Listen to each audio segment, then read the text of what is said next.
Okay, welcome everyone to a University of Akron Connections Arts series.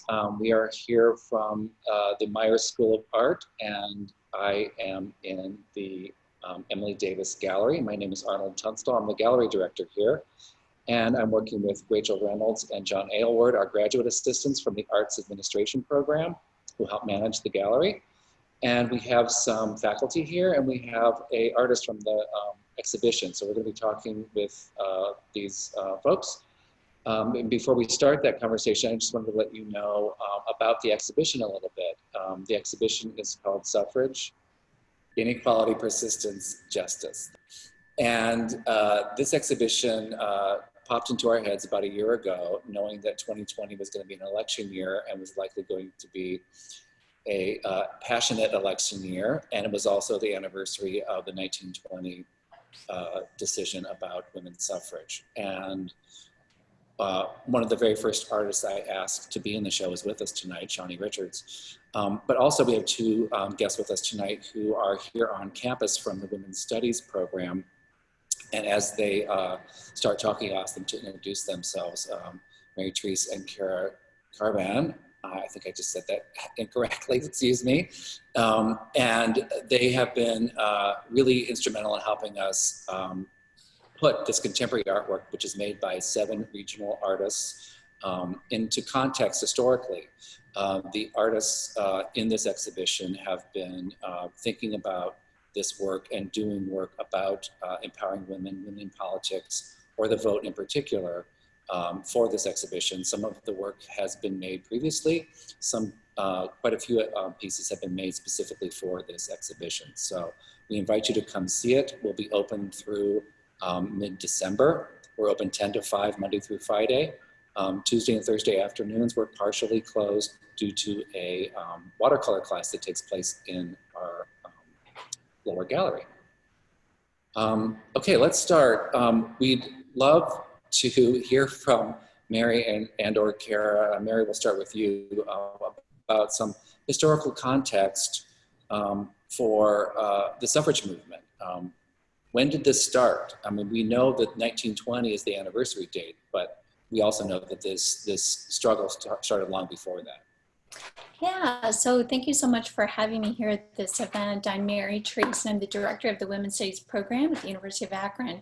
So we commonly think that women stepped outside of the home or the domestic sphere during this time of suffrage agitation, or maybe we even think about it as during World War II, when men went overseas and women took their places in factories. But women have been agitating for centuries, and long before they were even agitating for suffrage. So a lot of times we think of the abolition movement as kind of a stepping stone to women's involvement in suffrage, because there were many women involved in anti-slavery organizations, and they were frustrated in part by their inability to be a part of those organizations on equal footing with the men in those organizations. Oftentimes they were forced to form their own auxiliaries. So that was one motivating factor. Even before that, in the early 1800s, women who were working in factories, who had always been working outside the home out of necessity, working class women, poor women, and of course, women, Black women in their roles as slaves, laboring, and they protested by the hundreds, thousands, and sometimes the tens of thousands, as what happened in the early 1900s. So women, and even really young women, like girls who were working in factories, they were called factory girls, have always agitated, and I think really laid a foundation of protest, a foundation of speaking up for their rights, and for then moving into this agitation for the vote, for suffrage.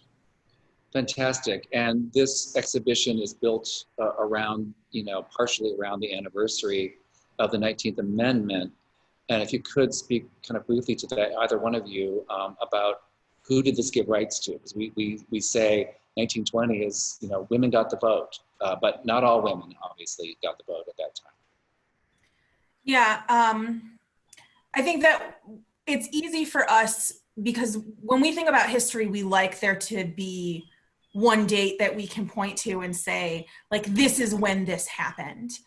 And with something like suffrage, enfranchisement has been a gradual process. When we look at the 1920 date and the passage of the 19th Amendment, whenever we're trying to commemorate this, we always need to keep in mind that this did not impact all women. That this was largely, the suffrage movement was largely a white, middle-class women's movement.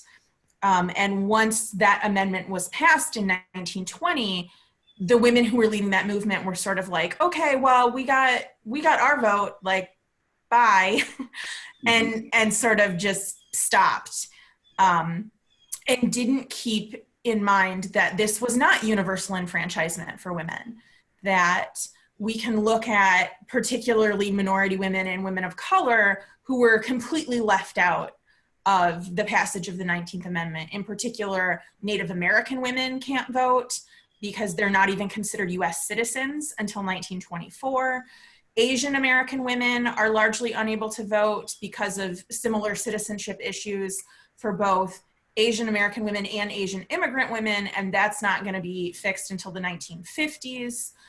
And then there's all of the Black women in the South who, through Jim Crow laws, things like grandfather clauses, poll taxes, literacy tests, were being kept out of the polling place in the exact same way that Black men had been. So Black women in the North were largely able to vote, but Black women in the South are not going to be able to vote until 1965 with the passage of the Voting Rights Act.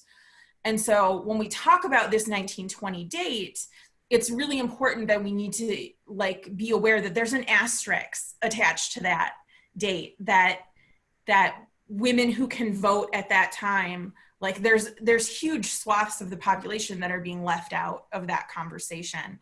And so for us to try to commemorate this as, like, and it's a date that should be commemorated. You know, we should celebrate this, as Mary rightfully pointed out, like, century-long fight, but that a lot of women tapped out before the fight was finished, and they left those with the least amount of privilege and the smallest voices out there on their own without the ability to reach the ballot box.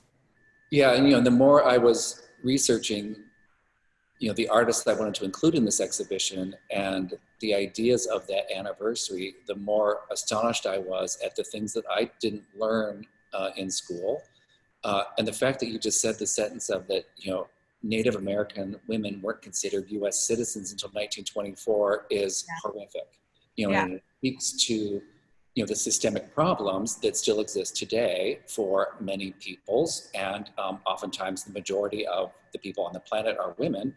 And, that's why it was really thrilling to invite 7 amazing women that I have admired for a long time to be included in this exhibition, including our University of Akron alumnus, Shani Richards, who got her undergraduate degree here in metalsmithing, and then her graduate degree also in metals and sculpture from SUNY New Paltz. John, could you share some images of Shani's work while we begin talking, so that you can all see what she's made for this exhibition? Some of the work is some work that she started thinking about a while ago and showed in a different iteration a number of years ago, and then quite a few new works that were added specifically for this exhibition. And the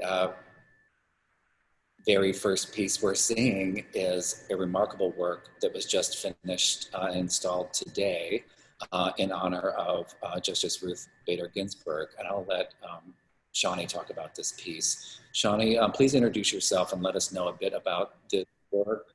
I'm thrilled to have it in the gallery. It's stunningly beautiful. I invite you all to come look at it in person because it's remarkable. Hi, this is Shani Richards, the metalsmith. The piece you're looking at, I just started it 2 weeks ago. after Ruth Bader Ginsburg passed away, there was a huge outcry because of her death and what that means. And Arnie was talking to me about it, and I decided that for this show that we should have a piece that commemorates her.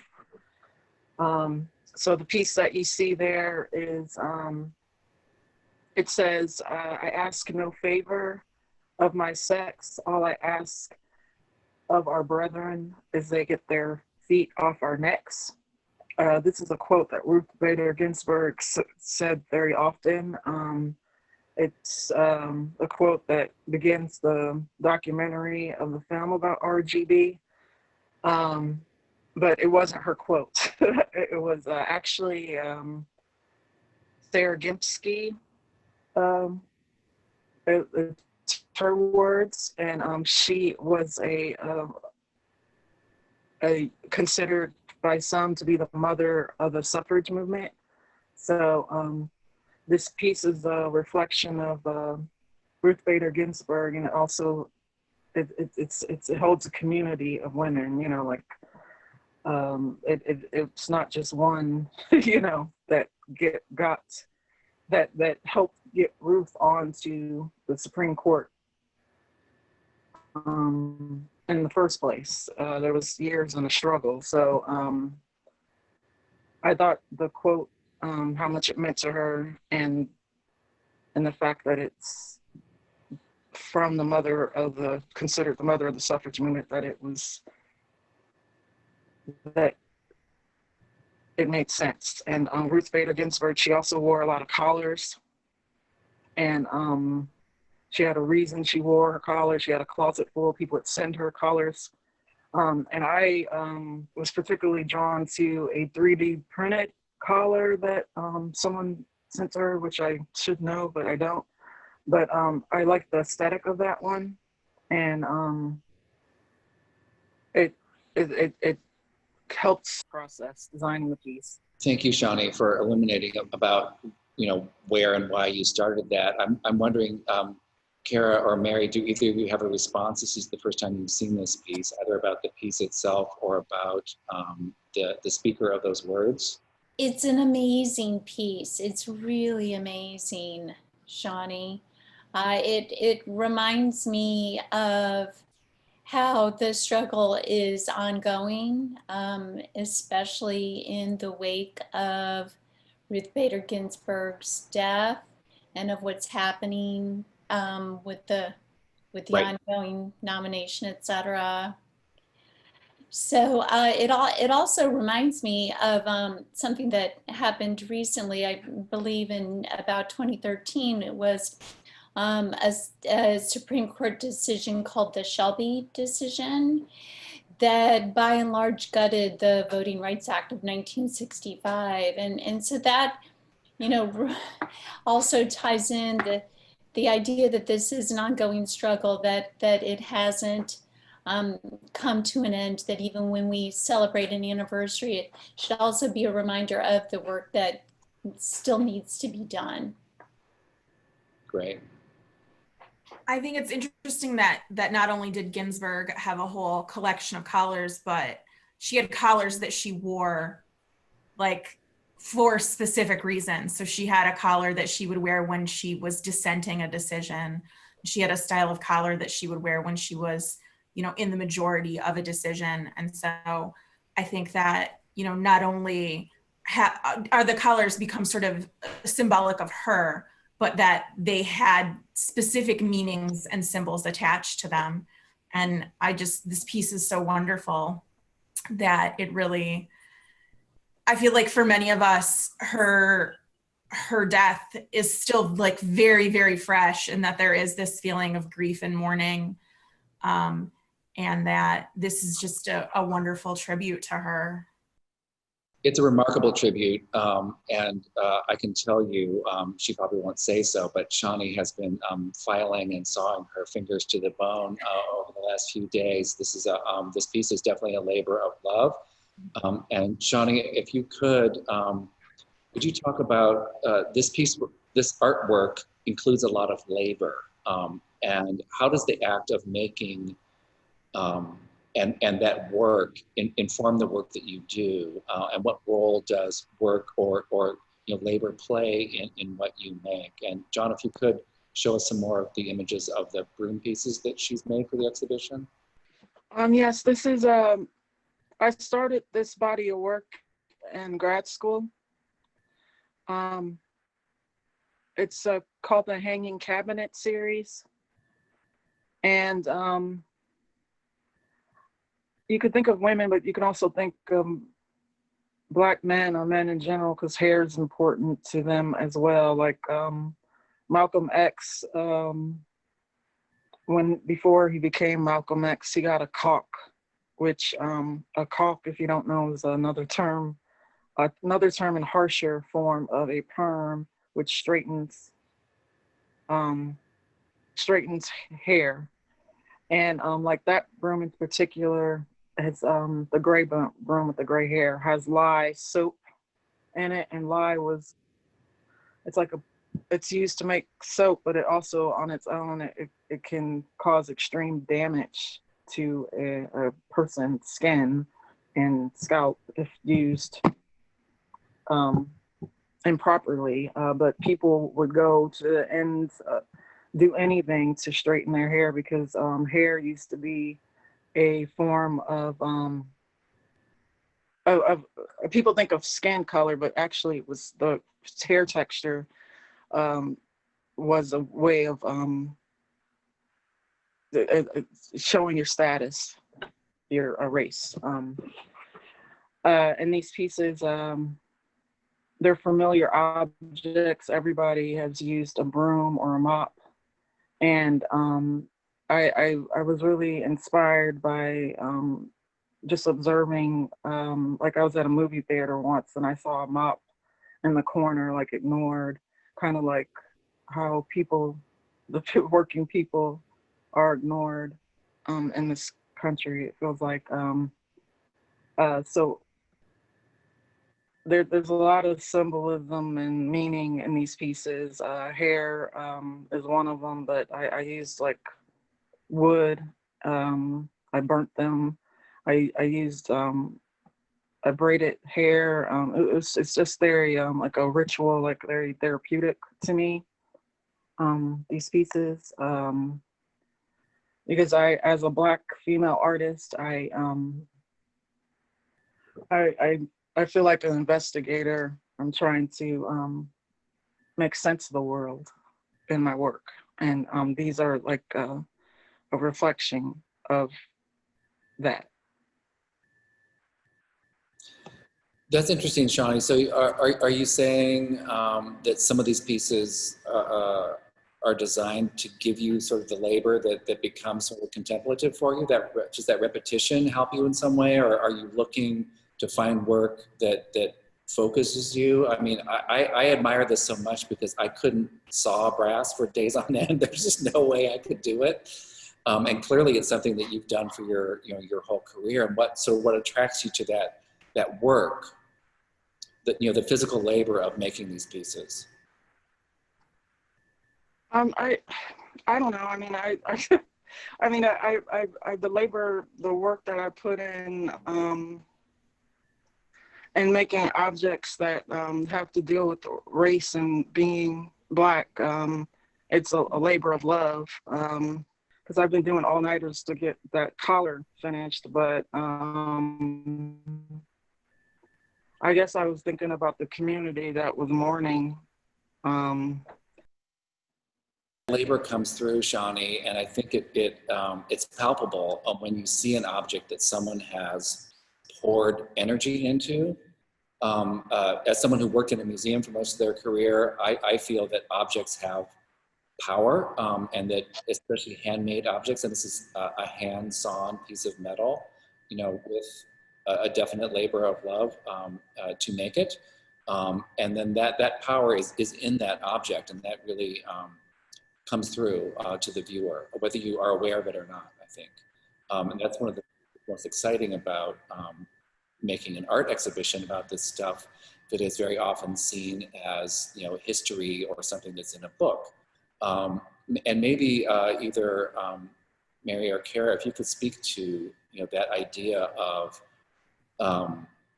how artwork, specifically posters, pennants, how the word, how objects have impacted the women's movement.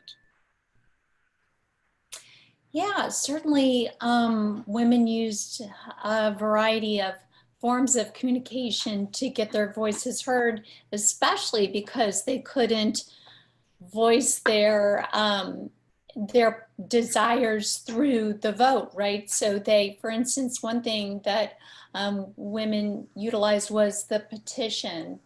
They could petition their husbands and fathers and other elected officials. They used posters and flyers, and like any other movement, they utilized song, and they also utilized what would be considered more feminine modes of creating, like quilting, like pottery, and things of that nature that were more acceptable ways for them to voice their demands. You have some pieces that are very sort of like invoking or just replicating the banners that they would make, particularly that you see in the picketing that they did outside of the White House, starting in like 1917 and going all the way through 1919. And so just all of those banners were handmade like by the women and would often quote the president, at the time, Woodrow Wilson, to try to evoke like a political reaction from people, from passersby, but also from the sitting administration. And so this idea of taking something so traditionally feminine like sewing and then using that and applying it to what was essentially like political petitioning of the government, I feel like there is a certain amount of power in that. Like that is intended to sort of juxtapose this feminine thing with something that was, universally considered not to be for women, like being active in politics. Beyond that, though, we see women using art as a form of protest, not just within the suffrage movement and not even just today in America. I mean, you can go to any women's march, like the women's marches that have been going on for the last 4 years at this point, and see some really stellar examples of protest art on the homemade signs that you see, on the, the hats that people were knitting for this, like this, again, use of feminine symbolism with a political purpose. Outside of the United States, there are countries, China in particular, where protest is illegal, but art isn't. And so women have figured out ways to turn their protests into street art as a way to circumvent some of these laws. Sometimes it doesn't work and they get arrested anyway, but using art as a form of protest has a very long, like, global history. And I think that it's one of the things that women in particular have really excelled at. Yeah, I wanted to jump in. Another way that women have utilized visuals to raise awareness, to gain attention, was by bringing their children and their infants into the movement, into the strike or the protest, whatever it was. And they weren't, they were doing it for a reason. So they would oftentimes go out with their children in tow to make the point that the laws that were impacting them, this is especially working class women, were impacting their families, that they weren't just working for pin money, but that their income was necessary for their families.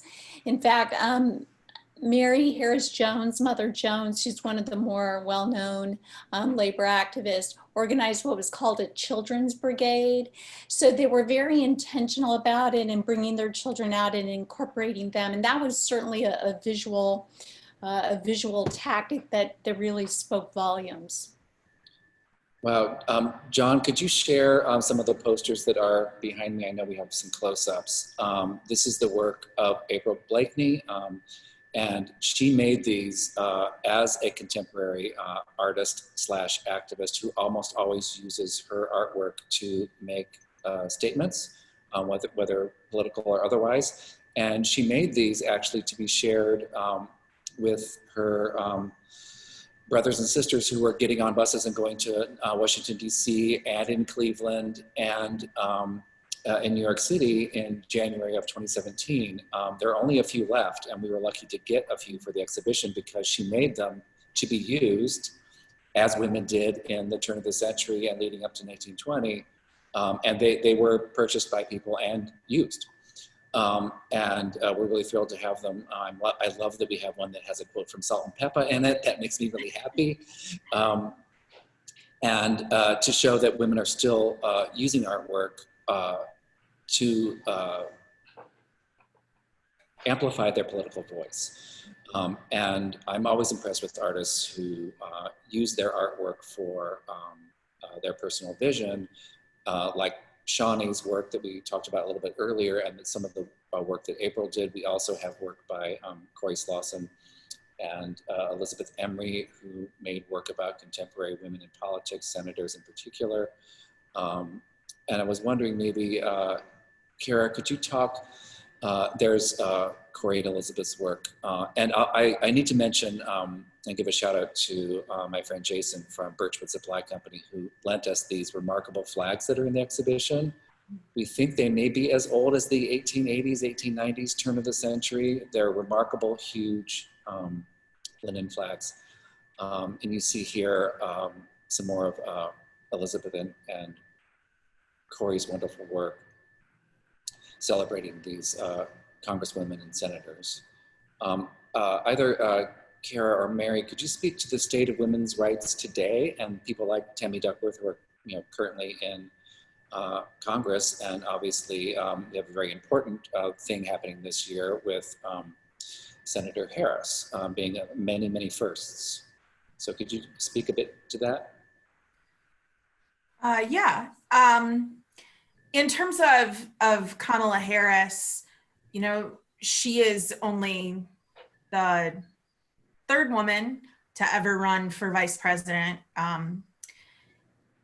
That we have never had a woman as president or vice president, and very few make it as far as a major party ticket. The first of which was Geraldine Ferraro in the 80s, then Sarah Palin in the 2000s, and now we have Kamala Harris. And so she is in a very small minority of people, of women who have ever made it that far. The last election, we had another first with Hillary Clinton running for the first time ever as a woman running for president on a major party ticket. Women have been running for president since Victoria Woodhull, who I think is mentioned at some point in the exhibition. Yes. But never on a major party ticket before Hillary Clinton.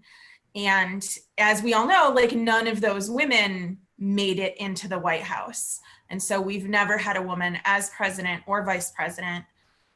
In terms of representation in Congress, we are currently doing the best we have ever done in the history of America, and Congress is 19% women. So that is still well below what would be considered equitable. And, we have only ever had 4 women on the Supreme Court. There's a great quote from Ruth Bader Ginsburg where someone asks her, how many women should be on the Supreme Court? And she just very matter-of-factly says 9. Yeah. And then, goes on to explain that, well, there have been 9 men on the court for hundreds of years and no one thought anything weird about that. So we should have 9 women. Yeah. And I think that's a really interesting thing, that we have this notion that if we could just get a woman in the White House, that would mean that things are equal now. And we just want to ignore the fact that we've had 45 men in a row sitting in the White House. So yeah, to equal to 45 more women from whenever the first one starts, right? Yeah, I mean, how about that as a perspective, that we have not achieved actual equality until we've had as many women sit in the White House as we've had men.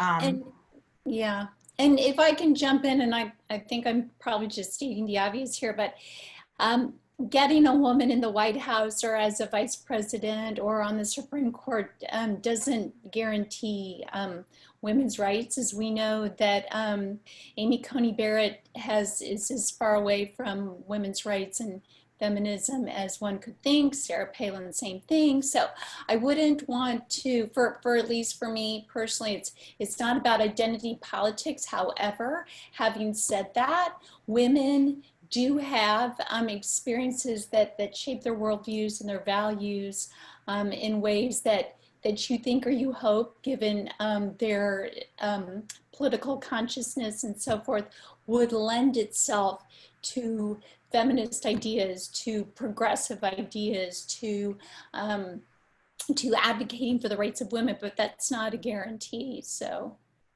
And this is why it was so important, you know, when women were advocating not just for the vote, but for the right to sit on juries, for example, and to say, like, you know, if we're really going to try people and say this is a jury of your peers, then that jury needs to be comprised of both men and women, so that we can actually represent our population.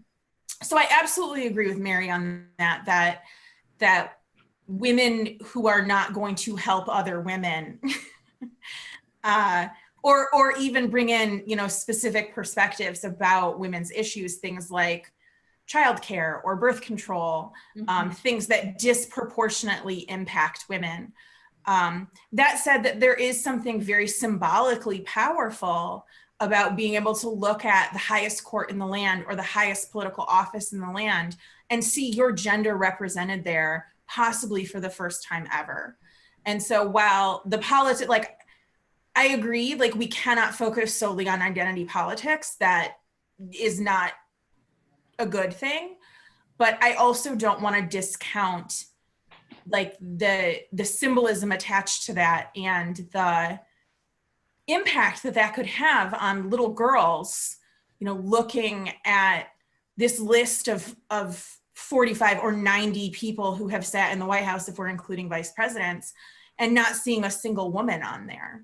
Yeah, and this is where it might be good to bring up the concept of intersectionality, right? That it's not just bringing a woman onto the Supreme Court or as president or vice president, but working class women, women of color, trans women, lesbians, etc. And this reminds me of something that has always stuck out to me in my research of suffrage, is that working class women were very skeptical of the push for suffrage. And it's not to minimize the importance of it at all or the importance of this celebration, but many working class women were much more concerned about immediate the immediate workplace concerns, like winning the 8-hour workday, pay for overtime, the eradication of child labor. And they were also very skeptical about working with middle class and upper class allies because they had been burned so many times. And it's very much the same experience of African American women who oftentimes didn't even want to refer to themselves as feminists because they didn't identify with the white privilege that was associated with the women's movement. They oftentimes saw more of an ally in their African American brothers, fathers, husbands, etc. So again, that kind of circles back to intersectionality and the importance of recognizing the different experiences that women have. Yeah, the idea that, you know, all women have inherently multiple identities if we're looking at class and race, in addition to gender and sexual orientation, ethnicity, immigration status, disability status. I mean, women are a part of every single one of those groups. And when you have a mainstream feminist movement that is comprised of the most privileged women, and this is something that the suffrage movement historically was, you know, who has the time and the money to go move to Washington, D.C. and decide to be a political advocate full time?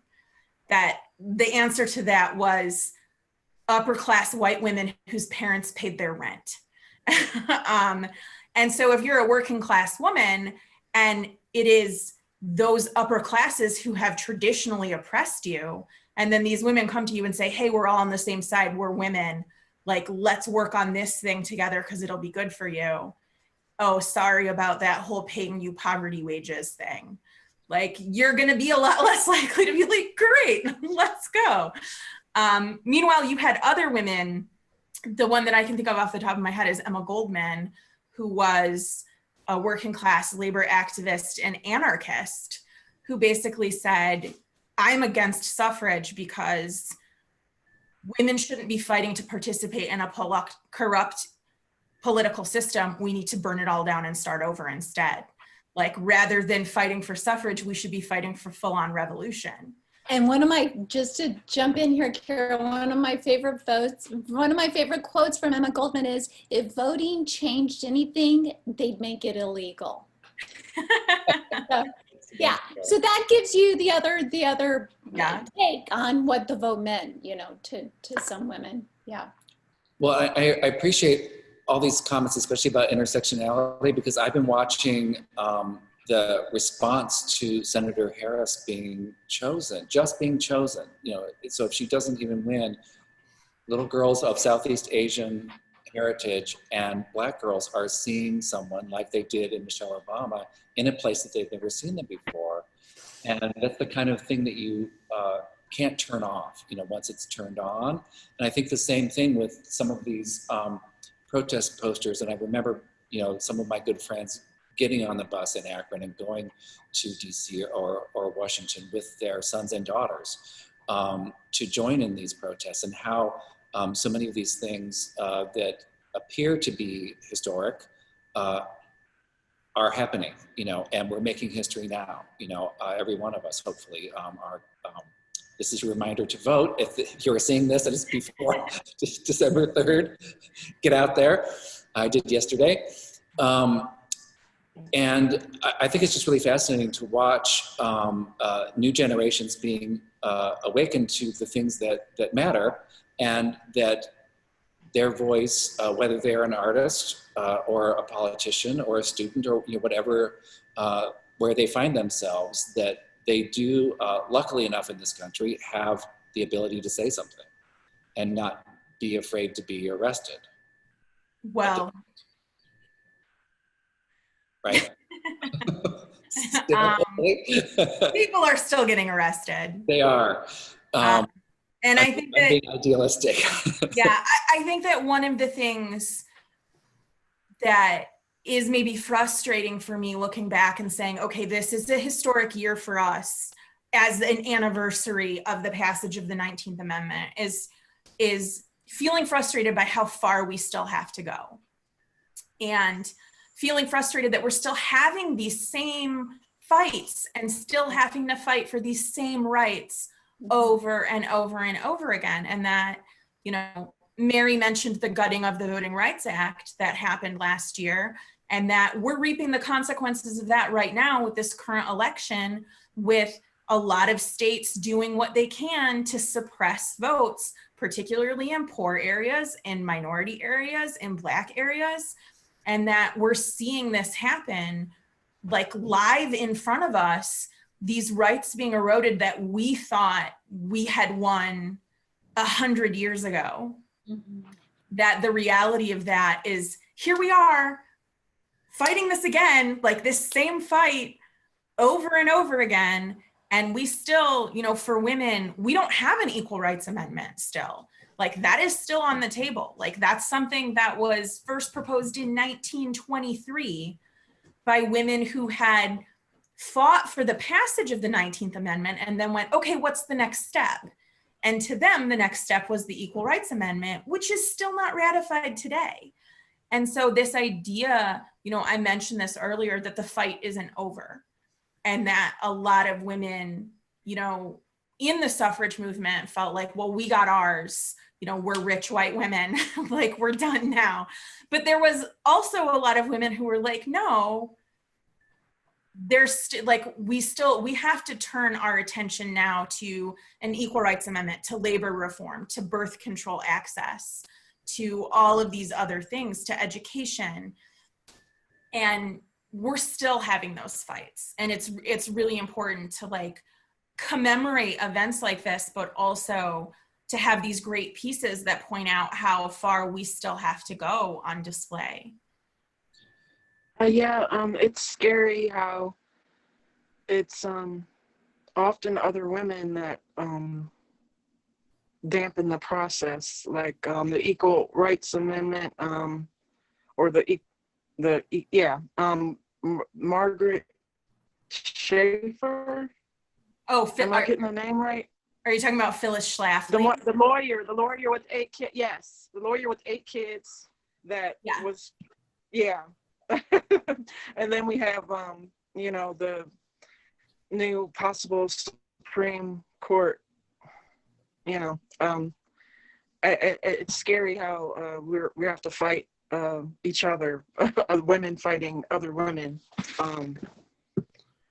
and that we're going kind of backwards at this point, but hopefully forward. We're still fighting. Everybody vote. Yeah. Amen, Johnny. I have one more thing I wanted to bring up here.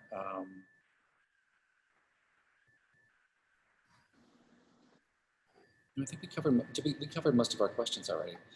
Shani, do you have anything else to say about the exhibition or being in it? And I want to remind everyone, this is the first of 2 talks that we're going to do. We're going to talk to all the artists in a couple of weeks and invite everybody back in to further the discussion. But Shani, do you have anything else you would like to say tonight?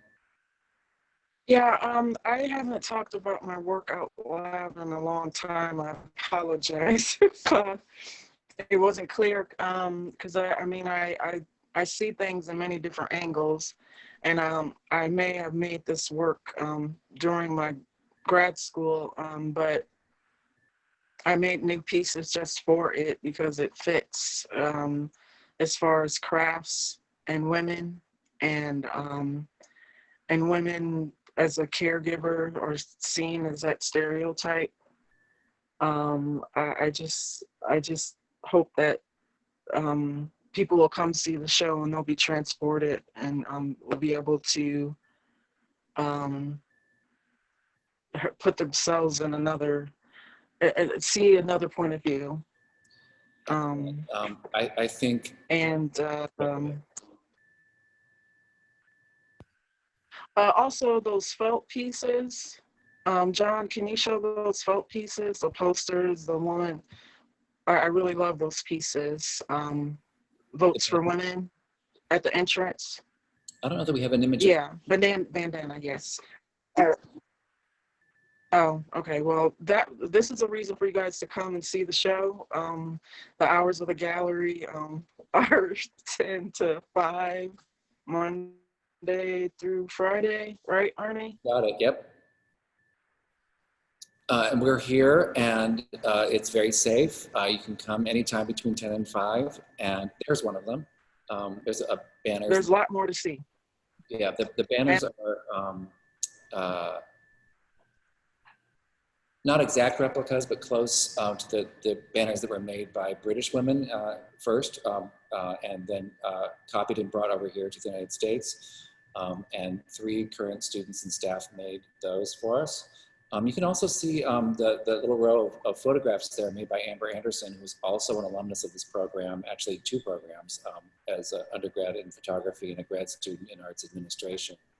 And she spent the summer after I invited her to be in the show doing a little Northeast Ohio road trip, and went to many suffragist sites that were important to the movement. And these amazing women were here in Northeast Ohio, speaking, living here, advocating, etc., including the great Sojourner Truth, who spoke here in downtown Akron. So you'll want to come and spend some time because each of these pieces has some history attached to it. And like I said, and I have the date in my head now, thank you, Rachel, November 12th, we'll be doing another one of these talks with most of the rest of the artists. So come see the show and then come back and join us online on November 12th. I think that's it, unless anyone else has anything to say. Mary or Carrie, do you have anything you'd like to say in summation? I just think that this was a wonderful conversation and a really wonderful display at the gallery. And I think it's really important, like we talked about, to commemorate this date and to commemorate the struggle and to also use it as a reminder for the continued need for mobilization and feet on the ground and continued raising awareness and struggle. Yeah, I mean, thank you for inviting us to be a part of this. The exhibit looks amazing. I just saw a virtual tour of it earlier today, and I look forward to getting in there in person. I would just echo what Mary said. Vote if you haven't already. Take a women's studies class, and thank you for listening to us.